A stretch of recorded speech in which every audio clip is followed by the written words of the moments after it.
أعوذ بالله من الشيطان الرجيم. بسم الله الرحمن الرحيم. السلام عليكم ورحمة الله وبركاته. Alhamdulillah, innalhamdulillah nahmaduhu wa nasta'inuhu wa nastaghfiruh wa na'udzu billahi min sururi anfusina wa min sayyiati a'malina. May yahdihillahu fala mudhillalah wa may yudlilhu fala hadiyalah. Asyhadu an la ilaha illallah wahdahu la syarika lah wa asyhadu anna Muhammadan abduhu wa rasuluh amma ba'd. Alhamdulillah, segala puji marilah kita panjatkan kehadirat Allah Subhanahu wa taala yang telah memberikan kepada kita segala kenikmatan, mulai dari nikmat kesehatan, nikmat keluangan waktu, dan yang paling utama adalah nikmat keimanan dan keislaman dalam hati kita. Sehingga pada pagi hari ini, walaupun masih dingin, cuacanya, anginnya masih membekukan tulang kita, tapi kita masih diberkatkan oleh Allah Subhanahu wa taala untuk hadir bersama-sama di sholat subuh berjamaah di gedung dakwah ini. Selawat dan salam selalu kita aturkan kepada junjungan kita, uswah hasanah kita, Nabi Muhammad sallallahu alaihi wasallam, kepada seluruh keluarganya, para sahabatnya, para tabiin, para tabiut tabiin, dan semoga kita semua selalu dimasukkan ke dalam umat beliau sampai hari kebangkitan kelak. Amin amin. Jamaah rahimani wa rahimakumullah, pada kesempatan pagi hari ini kita masih melanjutkan bahasan dari kitab Adabul Mufrad. Kita masih di bab memaki orang Islam adalah kefasikan. Jadi memaki sesama muslim adalah perbuatan buruk. Kita masuk ke hadis yang nomor 433.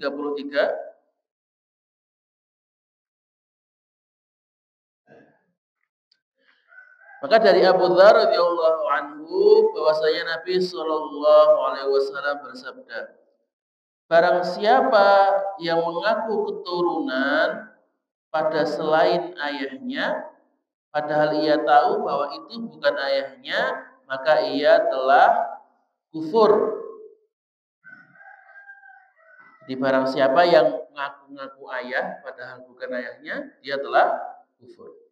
Yang kedua, barang siapa yang mengaku termasuk dari kelompok suatu kaum padahal bukan dari mereka, maka ia telah menempatkan dirinya di neraka.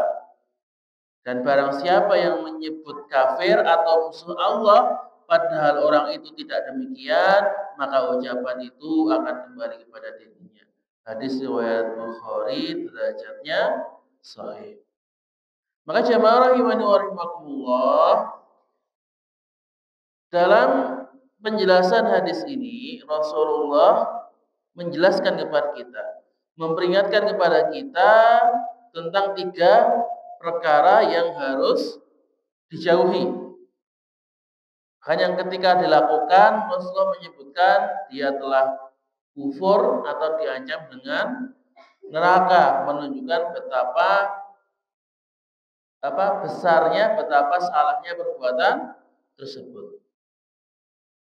Yang pertama, Rasulullah itu melarang mengakui seseorang yang bukan ayahnya sebagai ayahnya. Maksudnya bagaimana? Misalkan ada si A. Si A itu sebenarnya bapaknya B, tapi dia dirawat oleh Bapak C. Nah, tapi kemudian yang diakui ayah itu bukannya B, malah bilang dia itu anaknya C. Maka seperti ini dilarang. Kenapa kok dilarang mengakui ayah seperti itu? Karena hubungan ayah anak ini terkait dengan nasab, Dan nasab ini pengaruhnya sangat banyak dalam Islam. Seperti soal nikah, soal waris, soal mahram, dan yang lainnya.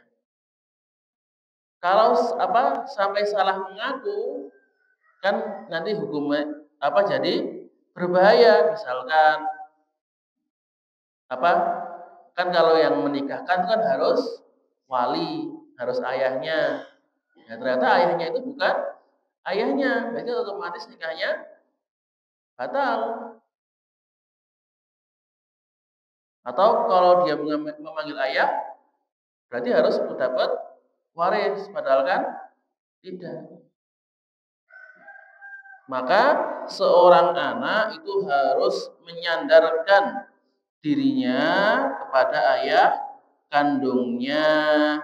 Tidak boleh menyebut orang lain sebagai ayahnya.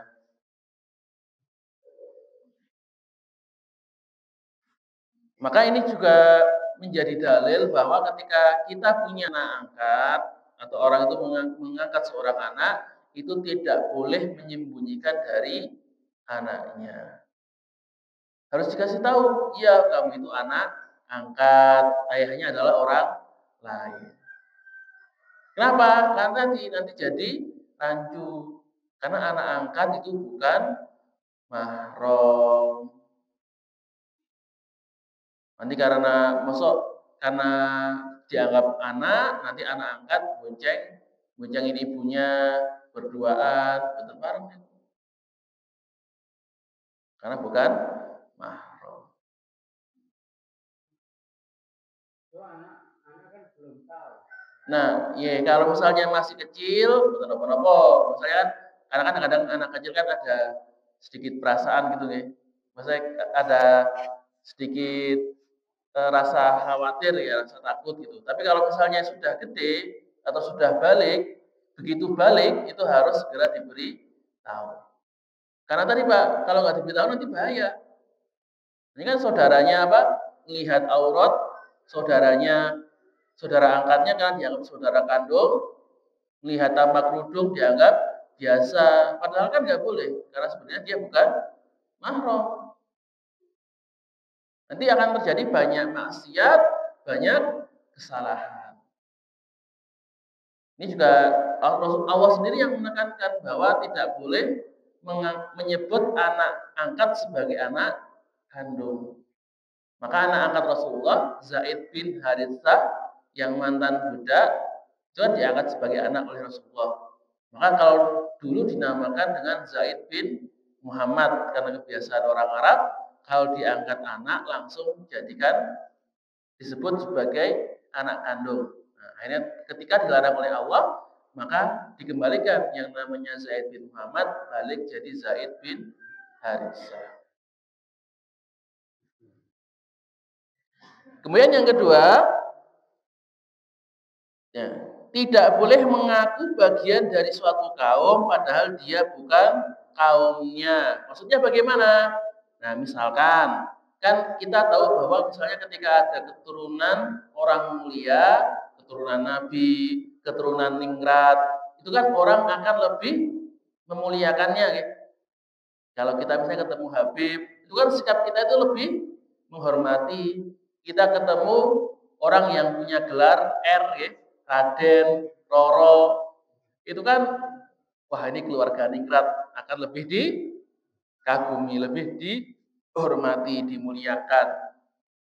Maka ada orang, wah saya juga pengen dimuliakan, akhirnya mengaku sebagai keturunan Nabi atau mengaku sebagai keturunan ningrat tadi, padahal dia bukan.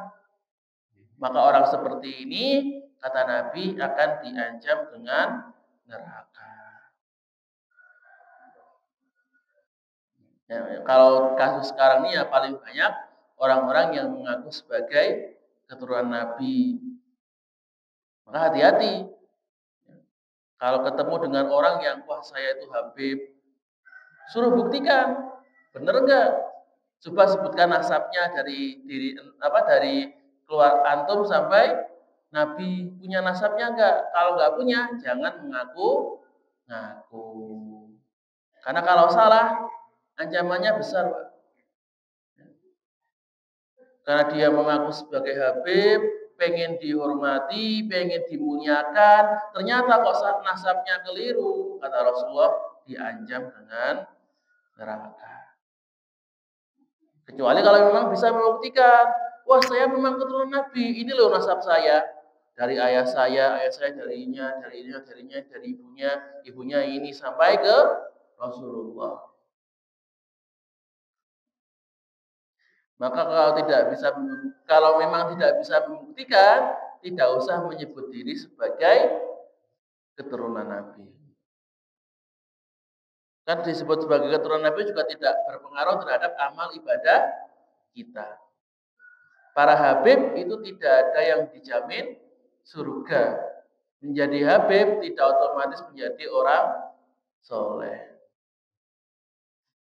Dan yang ketiga, ini yang sudah kita sering bahas, bahwa siapa yang menuduh kafir, ya, menyebut orang lain kafir atau orang lain itu sebagai musuh Allah, dan ternyata orang yang dituduh itu bukan seperti itu, dia tidak pantas menjadi orang kafir, dia tidak pantas menjadi musuh Allah, maka tuduhan ini akan balik kepada orang yang menuduh.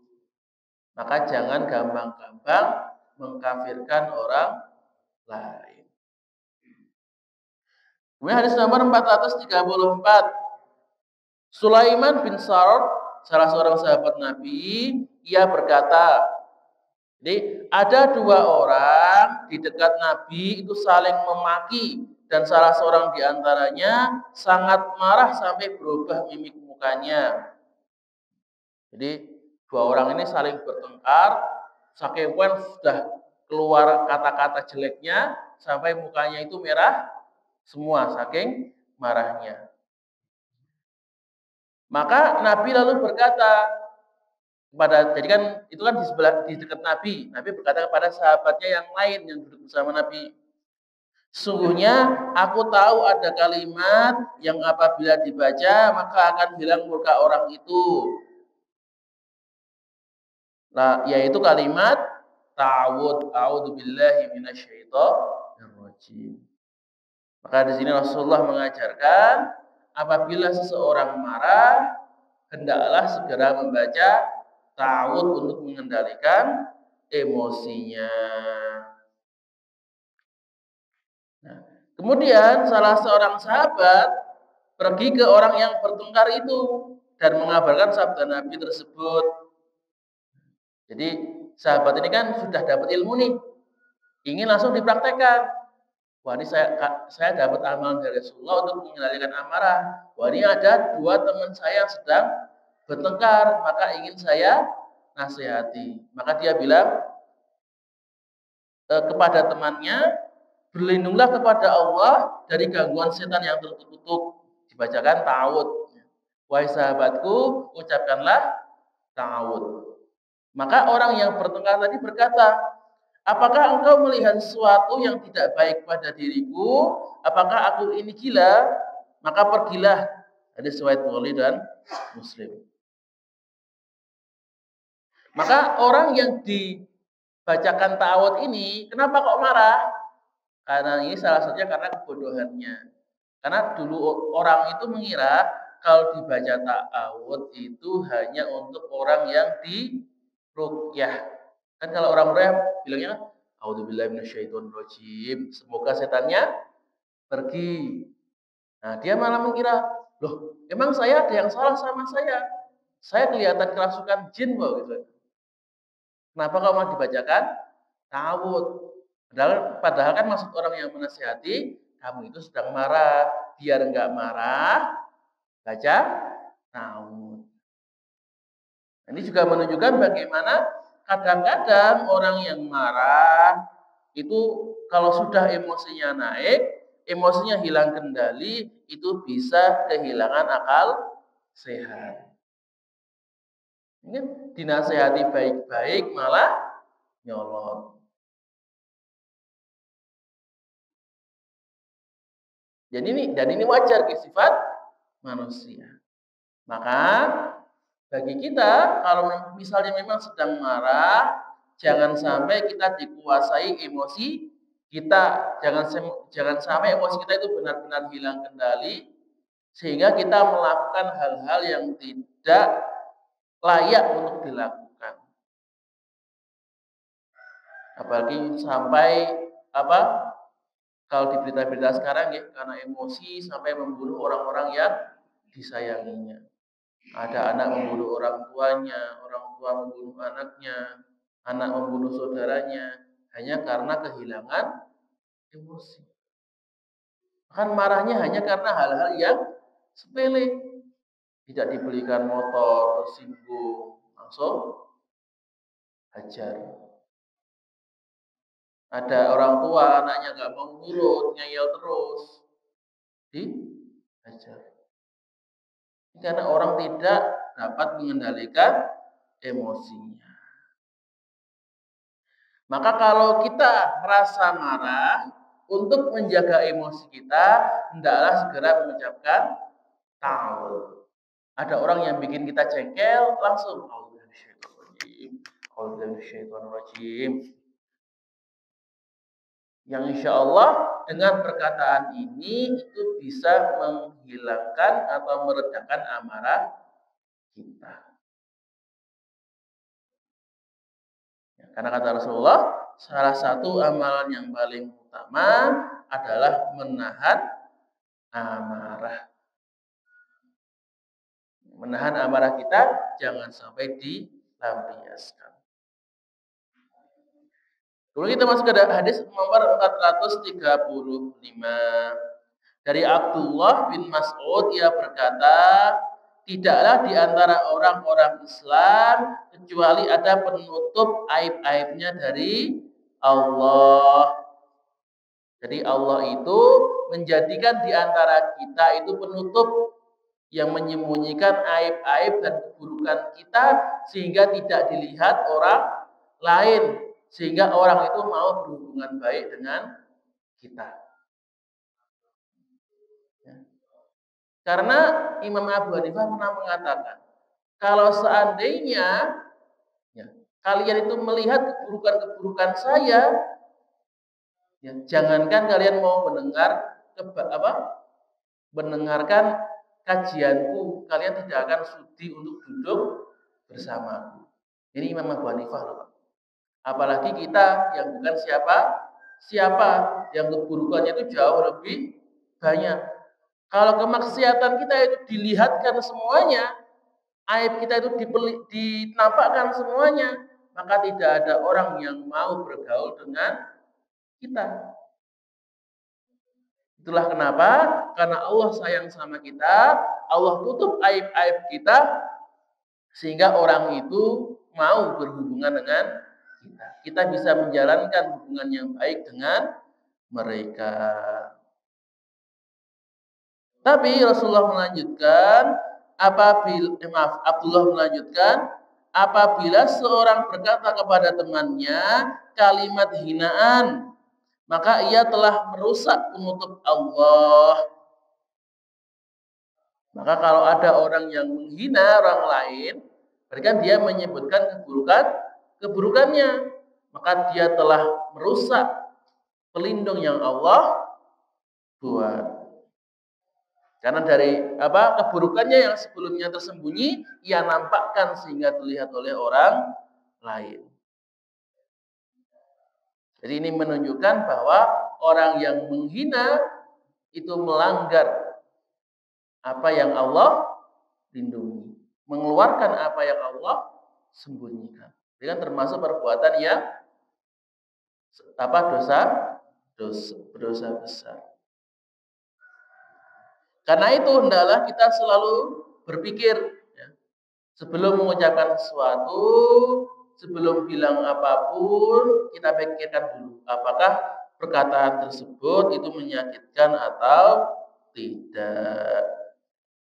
Maka cara tahunya bagaimana? Coba perkataan itu kita ucapkan bagi diri kita sendiri. Misalkan orang bilang bodoh, orang bilang eh, cebol atau bilang rongos gitu ya. Coba kalau kita dibilang seperti itu mau nggak? Kita dibilang bodoh gitu mau tidak? Kalau tidak mau, kita merasa tersinggung, berarti orang lain juga sama akan tersinggung. Maka jangan dilakukan.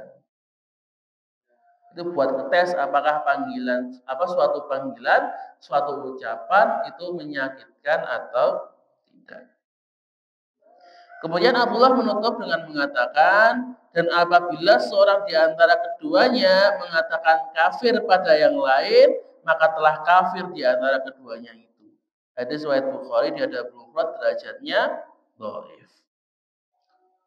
Nah, di sini ditekankan sekali lagi bahwa kalau ada orang yang menuduh orang lain kafir, maka salah satunya pasti akan kafir. Kalau yang dituduh itu tidak kafir, dia adalah orang yang beriman, maka kekafirannya itu akan balik kepada orang yang menuduhnya. Kemudian kita masuk kepada bab yang baru, yaitu bab tidak menghadapi orang lain dengan celaan. Maka maksudnya dalam bab ini Imam Bukhari ingin menyampaikan bahwa Rasulullah SAW ketika menasihati orang itu tidak belak-belakan, ya, tidak langsung menyinggung, sehingga kan kalau menyinggung itu mengatakan wah orang ini salah, itu kan seperti mencela, ya, seperti mengejek. Maka Rasulullah itu tidak atau jarang berbuat seperti itu. Beliau itu seringnya itu menasihati dengan sindiran, jadi tidak menyebutkan orangnya secara langsung. Kenapa? Supaya yang disebut itu tidak tersinggung. Dan kadang-kadang ada orang yang ketika dinasihati, Mas, apalagi kalau misalnya dinasihati di depan umum, lagi pengajian langsung dibilang, wah Bapak ini kemarin kok gak sholat, besok sholat ya, di depan orang lain. Kan akhirnya tersinggung jadinya. Saya kok dipermalukan di hadapan orang-orang. Akhirnya bukan malah mau nurut, malah karena dia malu, karena marah, akhirnya malah melawan. Wah dia nyuruh saya sholat, ya udah saya malah gak mau sholat. Sering nggak seperti ini Pak? Banyak ya. Jadi tidak mau menurut, bukannya karena dia tidak mau ikut nasihat. Dia sebenarnya mau. Tapi karena tersinggung dengan cara penyampaian yang keliru, karena merasa marah, merasa gengsi, akhirnya malah melawan. Maka dalam hadis ini dikisahkan bagaimana cara Rasulullah itu menasihati. Hadis nomor 436, Aisyah telah berkata, Nabi telah memberi dispensasi rukhsah atau keringanan pada suatu amalan, tetapi orang-orang tidak menerimanya. Jadi Rasulullah itu kan mengajarkan beberapa rukhsah, beberapa keringanan. Seperti misalkan kalau sholat itu ada jamak, kalau tahajud itu ya ada tidurnya, kalau puasa ada berbukanya. Terus Rasulullah itu juga menikah sama perempuan. Jadi Rasulullah mengatakan dunia itu, agama itu mudah. Ya, jadi hidup itu tidak beribadah, tidak ada istirahatnya juga. Ini nasihat Rasulullah. Tetapi ada orang-orang yang tidak menerimanya. Ya, ada orang-orang yang merasa, wah Rasulullah saja itu kan yang diampuni Allah, kan ibadahnya sudah seperti itu. Berarti kalau kita yang belum dapat jaminan surga, ibadahnya tentu harus lebih rajin lagi. Akhirnya ada orang, wah saya mau puasa tanpa berbuka. Ada orang yang, wah saya mau tahajud tanpa tidur. Yang lain berkata, wah saya tidak akan menikah. Karena kan menikah itu kan menikmati diri, saya tidak akan menikmati diri saya. Maka mendengar hal itu, Rasulullah ingin menasihati para sahabatnya. Maka di dalam khutbahnya beliau berkata, setelah memuji Allah, beliau berkata, kenapa orang-orang menghindar dari sesuatu yang telah aku perbuat? Nah, di sini kita lihat bagaimana Rasulullah itu mengatakan kenapa orang-orang tidak menyebutkan kenapa sahabat A, sahabat B, sahabat C itu menghindari, tidak. Jadi disebutkan sebagian orang atau orang-orang, tidak menyebutkan nama secara langsung. Kenapa? Karena tadi supaya nasihat ini itu bisa digunakan oleh orang lain dan supaya orang yang ditegur tadi tidak tersinggung. Maka Rasulullah mengatakan, kenapa kok orang-orang itu tidak mengikuti Rasulullah? Rasulullah sudah menyebutkan ibadah seperti ini, kenapa mereka berbuat yang lain yang tidak ditentukan oleh Rasulullah? Kenapa menghindar dari apa yang sudah Rasulullah ajarkan? Maka demi Allah, Rasulullah berkata, sesungguhnya aku adalah orang-orang yang paling kenal Allah dan paling takut kepadanya. Jadi Rasulullah itu adalah orang yang paling ibadahnya itu paling sempurna. Ya, ibadahnya itu paling pol. Tidak ada manusia yang ibadahnya itu lebih dari Rasulullah. Maka dari itu, kalau ibadah kita tinggal ngikut Nabi saja. Jangan nambah-nambah, jangan membuat yang baru. Dengan alasan apapun. Kan sahabat Nabi tadi alasannya baik. Kan niatnya, wah saya Rasulullah saja itu yang dijamin surga, ibadahnya seperti itu. Berarti saya yang tidak dijamin surga, ibadahnya harus lebih banyak. Niatnya baik atau apa? Niatnya baik. Tapi karena niat yang baik itu akhirnya membuat ibadah-ibadah yang baru. Tadi tahajud tanpa tidur. Kan tidak diajarkan Rasul. Atau puasa tanpa berbuka. Ini juga tidak diajarkan. Akhirnya ditegur oleh Rasulullah. Dilarang sama Rasulullah. Kalau ibadah, lihat ibadahku saja. Gak usah buat-buat yang lainnya. Ini menjadi dasar bahwa kalau dalam ibadah, jadi kaidah fikih, kalau masalah ibadah yang mahdhah, ibadah ritual, kalau tidak hukum asalnya adalah haram, ya, sampai ada dalil yang memerintahkannya. Maka kalau yang sifatnya ibadah ritual rutinan, kalau tidak ada perintahnya tidak boleh dilakukan.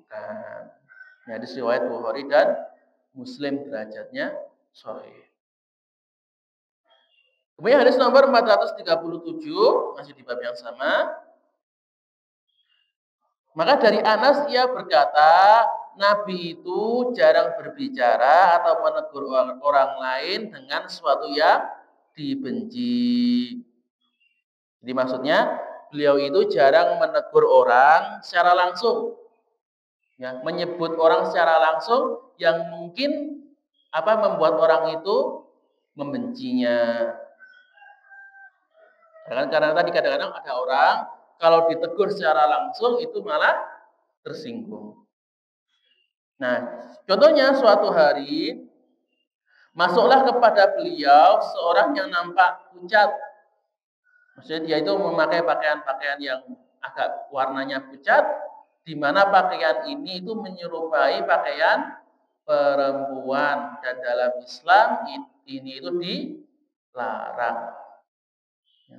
Rasulullah mengatakan Allah itu melaknat laki-laki yang berpenampilan seperti perempuan dan perempuan yang berpenampilan seperti laki-laki. Ya, penampilannya seperti apa? Ya, kita lihat kebiasaannya di daerah tersebut. Misalkan kan ada beberapa pakaian yang Mungkin di daerah ini kelihatannya dipakai perempuan, tapi daerah lain dipakai laki-laki, itu ada. Nah, jadi maka disesuaikan dengan daerah masing-masing. Misalnya kalau di Jawa ya perempuan makanya apa Pak? Daster, betul nggih? Maka laki-laki boten pareng pakai daster itu tidak boleh. Hatta cuma buat lucu-lucuan. Maka sebenarnya ini ada lomba sing bapak-bapak pakai daster nggih. Kan ada nggih orang bikin lomba seperti itu. Bapak-bapak pakai daster, didandani pakai lipstik, pakai ginju segala macam, itu tidak diperbolehkan. Karena tadi laki-laki menyerupai perempuan.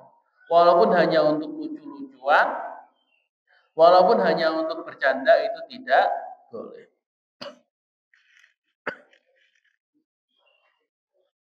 Maka ketika orang itu datang kepada Nabi, Nabi itu tidak langsung menegurnya, tidak langsung menasihatinya. Kemudian sampai setelah orang itu bangkit dan pergi, maka beliau kepada para sahabatnya, andaikan rasa pucatnya itu sirna, andaikan dia itu tidak memakai pakaian-pakaian itu. Hadis riwayat An-Nasa'i derajatnya dhaif. Maka di sini Rasulullah mengatakan bahwa orang tadi itu yang memakai pakaian-pakaian seperti perempuan itu keliru. Nah, ini tolong ya. Nanti kalau kamu ketemu langsung disampaikan secara pribadi, jangan di depan umum. Supaya orang itu mau mendengar. Kenapa kok tidak ditegur langsung? Karena Rasulullah tahu orang ini tipe-tipe orangnya itu orang yang tidak bisa ditegur di depan umum. Kan masing-masing orang beda nggih. Ada orang yang memang bisa dinasihati di depan umum, nerima kalau seperti itu. Tapi ada orang lain yang kalau dinasihati di depan umum bukannya menerima nasihat, tetapi malah tersinggung, malah marah-marah. Maka Rasulullah menyesuaikan cara menasihati dengan objek dakwahnya. Kemudian kita masuk kepada bab selanjutnya, yaitu bab memanggil orang-orang dengan sebutan munafik. Maka ini hadisnya agak panjang ya, hadis nomor 438. Nah, hadis ini itu menceritakan ketika Rasulullah itu ingin melakukan Fathu Mekah, membebaskan kota Mekah. Dan kebiasaan Rasulullah kalau ingin memulai suatu perang itu seringkali disembunyikan sampai detik-detik terakhir. Supaya apa? Ya supaya tidak ketahuan. Misalkan pas perang Badar, ya Rasulullah cuma mengatakan, ayo kita para sahabat berkumpul, kita akan perang. Tapi tidak dikasih tahu perangnya mau di mana. Cuma ayo berangkat.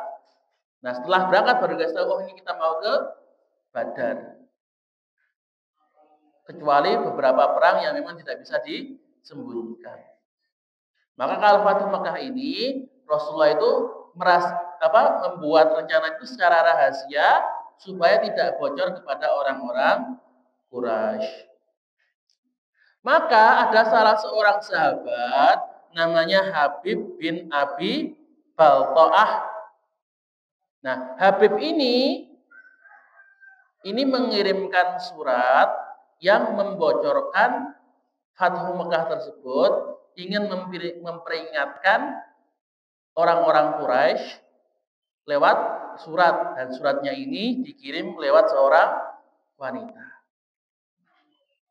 Nah, akhirnya Allah Subhanahu wa taala memberikan wahyu kepada Nabi, wahai Rasulullah, ini ada orang yang mau membocorkan Fathu Mekah lewat wanita itu.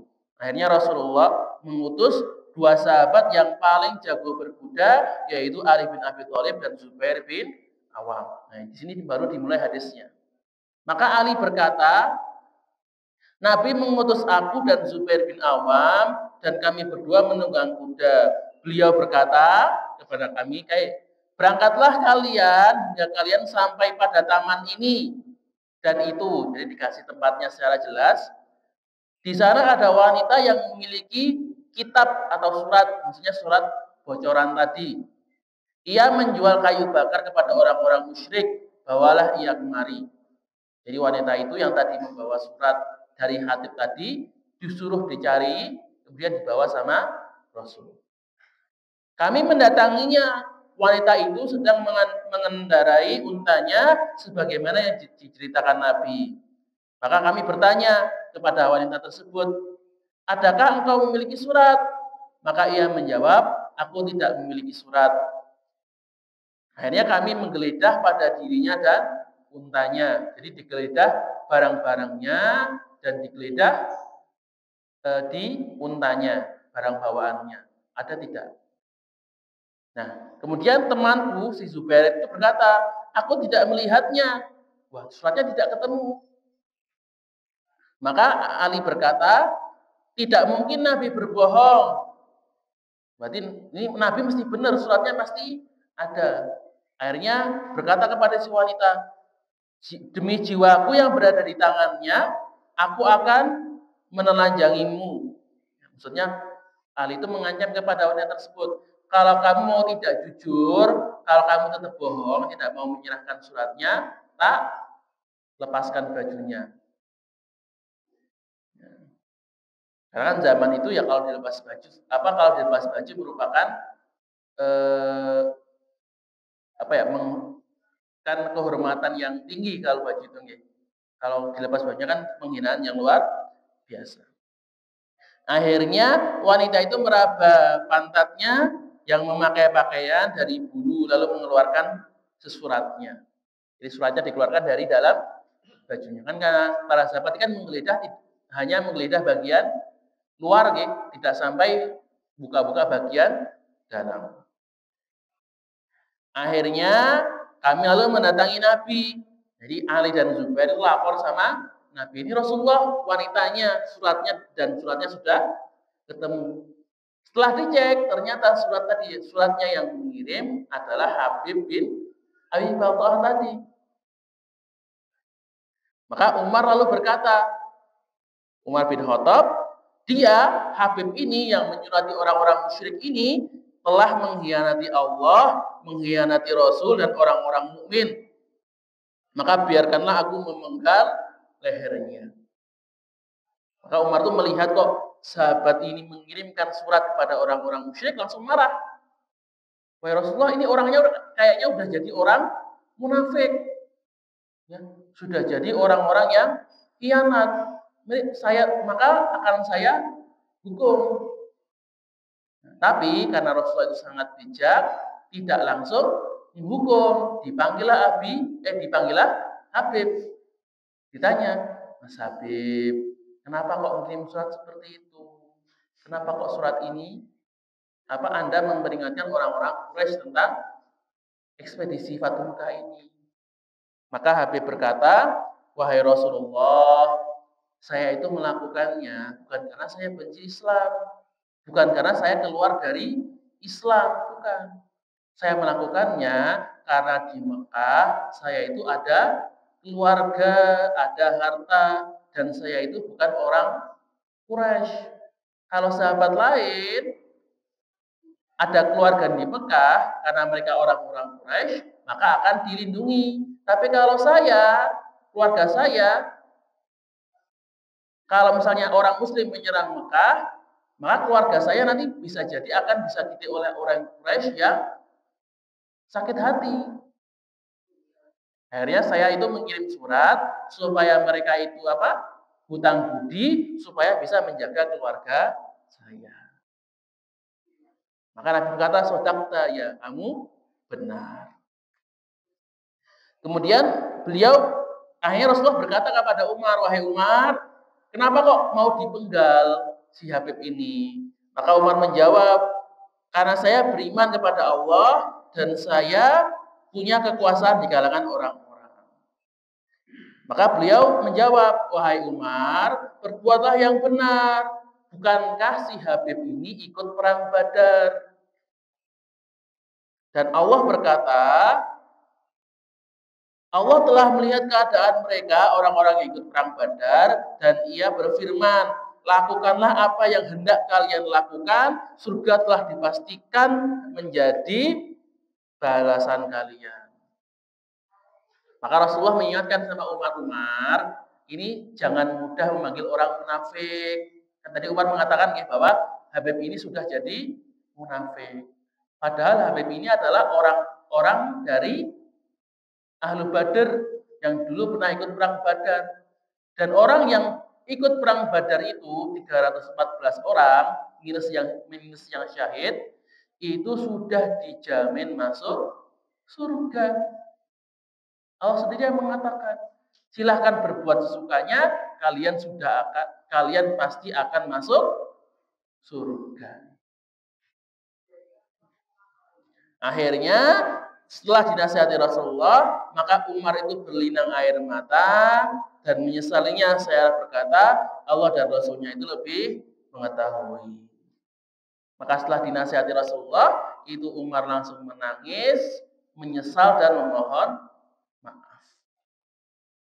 Maka ini menunjukkan bahwa siapa yang menuduh orang lain, apalagi dengan tuduhan-tuduhan yang besar seperti orang kafir, orang musyrik, orang munafik, dan tuduhannya ternyata salah, hendaklah ia segera menyesalinya, segera memohon maaf. Kalau tidak, nanti bisa balik lagi.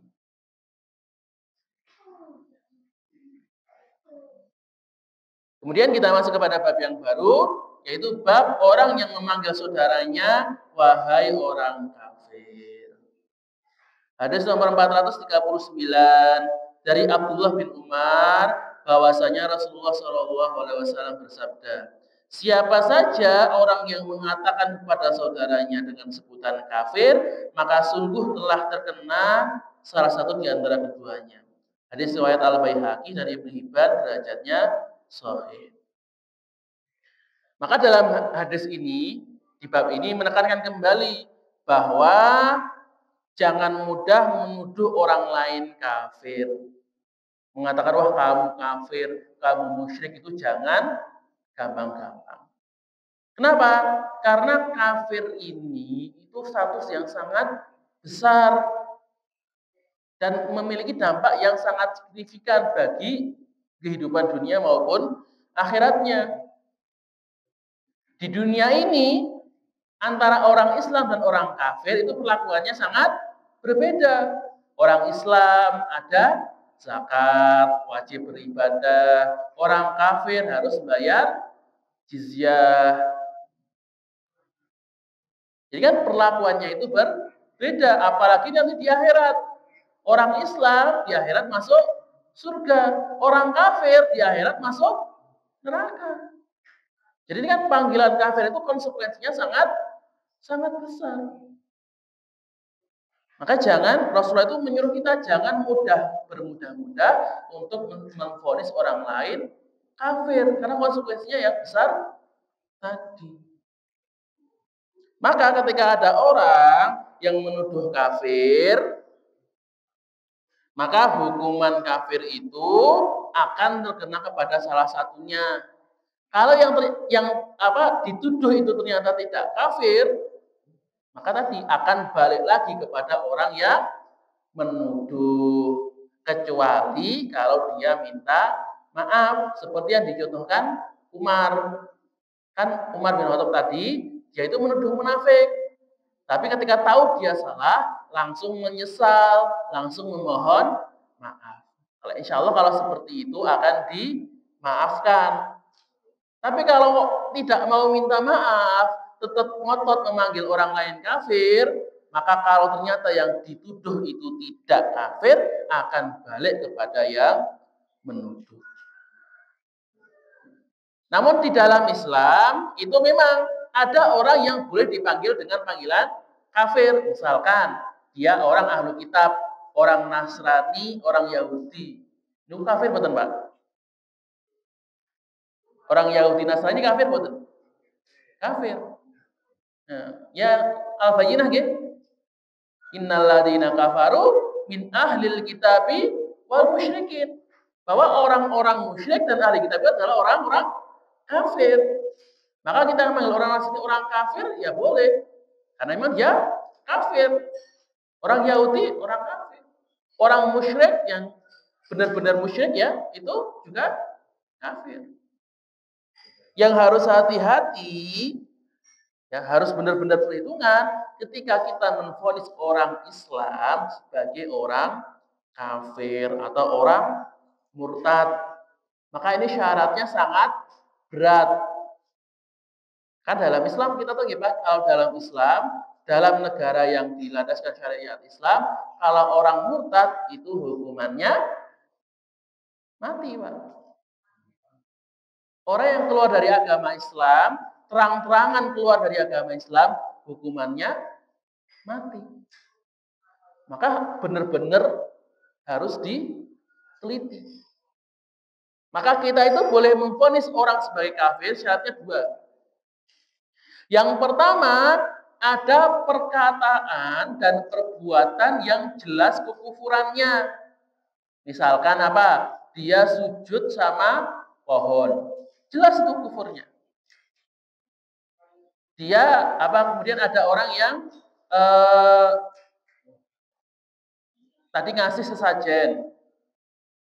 Jelas kufurnya.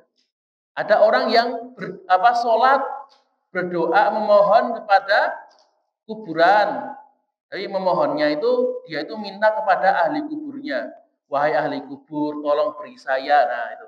Doanya itu meminta kepada ahli kubur. Kan jelas kekufurannya. Atau dia itu menyembah berhala. Kan jelas juga kekufurannya. Perbuatan-perbuatan yang jelas musyriknya, jelas kufurnya. Itu yang pertama. Kalau misalnya masih rancu, misalkan ada orang yang berdoa di kuburan, tetapi memohonnya sama Allah. Ya Allah, lewat perantara kubur ini. Nah, itu kan masih termasuk perbuatan yang kufur, tapi kufur kecil, syirik kecil gitu. Tidak sampai yang mengeluarkan orang dari Islam. Yang kedua, setelah pelakunya itu melakukan perbuatan yang kufur yang jelas tadi, orang itu juga harus tahu bahwa saya itu melakukan ini, saya tahu bahwa ini perbuatan kufur. Kalau belum tahu, tidak boleh dikatakan kafir. Misalkan, dulu sahabat Mu'adz bin Jabal itu pernah, jadi kan diutus untuk dakwah ke Yaman. Maka ketika di Yaman, dia itu melihat kalau orang-orang itu sujud sama rajanya. Sujud, benar-benar sujud. Ya. Maka Mu'adz itu mikir, wah kalau raja saja disujudi, maka Rasulullah itu kan lebih mulia dari raja. Berarti saya lebih pantas sujud kepada Nabi. Akhirnya ketika pulang, Mu'adz itu langsung sujud menghadap Nabi. Maka Nabi langsung tanya, wahai Mu'adz, berdiri.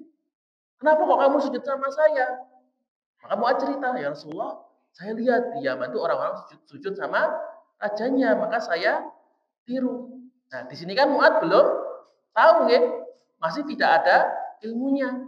Maka Rasulullah mengatakan, wahai Mu'adz, bahwa sesungguhnya kita itu tidak diperbolehkan untuk sujud kepada manusia, pada selain Allah tidak boleh. Bahkan menambahkan, andaikan saya boleh kita itu boleh sujud kepada manusia, maka saya akan memerintahkan istri untuk sujud kepada suaminya. Maka di sini Mu'adz kan berbuat suatu perbuatan kufuran, ya, sujud kepada orang itu kan perbuatan kemusyrikan.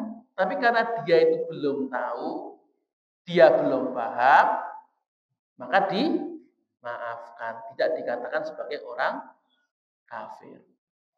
Yang dikatakan ya orang-orang musyrik. Wah, mereka itu menyembah berhala dan tahu itu adalah kekufuran, tahu itu adalah kesyirikan, dan mereka tetap menjalankan ibadah tersebut. Maka sudah jelas status mereka menjadi orang musyrik, orang kafir. Dan ada tambahan juga bahwa kalau dalam Islam yang boleh memvonis kafir itu adalah ulul amri, hakim gitu. Hakim, pihak berwajib yang memiliki ilmu itu yang boleh memvonis. Maka nggak boleh nih ulama-ulama ataupun sekedar satu orang dua orang langsung wah orang ini kafir itu tidak diperbolehkan. Karena tadi harus ada sidangnya, ada pengambilan keputusannya. Ya sama kayak pengadilan sekarang gitu. Pengadilan kekafiran itu sama kayak pengadilan kalau orang membunuh, orang berbuat jahat, itu kan nanti ada saksinya, ada buktinya. Ya sama orang kafir juga seperti itu. Ketika mau dia diadili, apakah dia kafir atau tidak, harus ada buktinya, ada saksinya, ada dalil yang memberatkan. Dan itu hanya bisa dilakukan oleh pihak yang berwajib. Kalau kita sebagai masyarakat biasa tidak boleh langsung memvonis orang sebagai kafir. Karena kan kita tidak tahu orangnya seperti apa, perbuatannya benar-benar kafir atau bukan, apakah dia tahu atau tidak, kita kan tidak tahu. Maka kita boleh menyebut perbuatannya sebagai perbuatan kekafiran. Wah ini perbuatan buruk, ini perbuatan kafir, yang melakukan ini kafir, itu boleh. Tapi yang tidak boleh menyebutkan nama. Wah orang ini kafir, orang ini munafik, itu tidak boleh. Alhamdulillah sudah selesai pembahasan kita pada pagi hari ini. Moga sebelum saya tutup ada pertanyaan terlebih dahulu. Moga ibu-ibu, benar bapak-bapak, moga pak.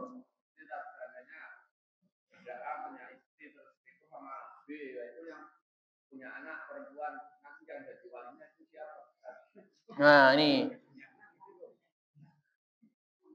kan guys, foto apa namanya? Ini bisa ditentukan ayahnya atau tidak, Pak? Nah, ini zaman sekarang kan ada tes DNA, gitu. Nah, misalnya ini, ternyata dia itu kan selingkuh dan nggak tahu ini ternyata bapaknya siapa karena berhubungan dengan dua-duanya. Nah, kalau zaman sekarang kan ada tes DNA, maka lebih baik dites DNA untuk menentukan siapa ayah kandungnya. Maka siapa ayah kandungnya itu yang menjadi wali. Jadi baik kalau ayah kandungnya ternyata bapaknya, istrinya suaminya yang lama, ya berarti dia yang jadi wali. Tapi kalau ternyata bapaknya itu selingkuhannya, ya mau nggak mau selingkuhannya yang jadi wali.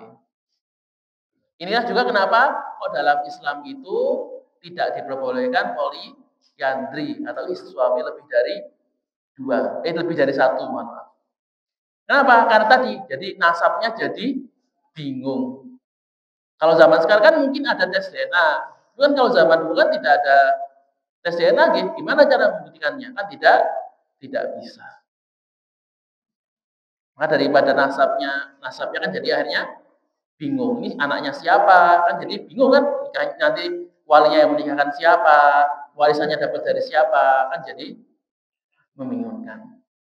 Maka kalau sekarang alhamdulillah sudah ada teknologi, sudah ada tes DNA, monggo silakan dites DNA-nya. Siapa yang jadi ayah kandungnya, dia yang menjadi walinya. Ini gimana? Kemudian ada yang lagi? Tanya? Oke, kalau tidak ada, aku hada. Jika ada salah kata, maka datangnya dari diri saya sendiri dan saya mohon maaf sebesar-besarnya. Dan jika ada kebenaran, maka datangnya dari Allah Subhanahu wa taala, dan semoga kebenaran itu bisa kita terapkan dalam kehidupan kita sehari-hari. Ila taqwa hidayah wa ridha wal inayah. Nun wal qalbi ma yahsunu astagfirul khairat. Assalamualaikum warahmatullahi wabarakatuh.